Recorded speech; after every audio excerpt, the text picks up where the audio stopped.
उन्वान आईना। एक बार एक लड़की थी, नाम था अलीजा। वो अपने माँ बाप के साथ एक पुराने घर में मुंतकिल हुई जो शहर से दूर जंगल के किनारे पर वाक़ था। घर में सब कुछ ठीक था, बस एक कमरे में एक बहुत पुराना गर्द आलूद आईना लगा हुआ था। वो आईना बाकी सब चीजों से ज्यादा अजीब लगता था, इतना पुराना कि उसमें अलीजा की परछाएं भी धुंधली दिखाई देती थीं। पहली रात अलीजा ने सोते वक्त सुना कि कोई उसके कमरे में सरगोशी कर रहा है। आंख खोली तो सब खामोश था, मगर आईना थोड़ा सा हिल रहा था, जैसे किसी ने उसे अभी छुआ हो। अगली रात उसने ख्वाब में देखा कि वो आईने के अंदर खड़ी है।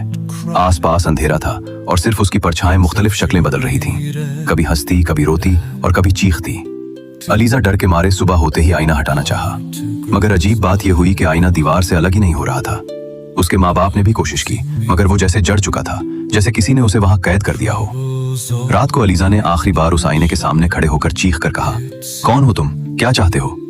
अचानक आईने में उसका अक्स गायब हो गया और वहां एक छोटी बच्ची खड़ी दिखाई दी, जिसकी आंखें स्याह और चेहरा बेजान था।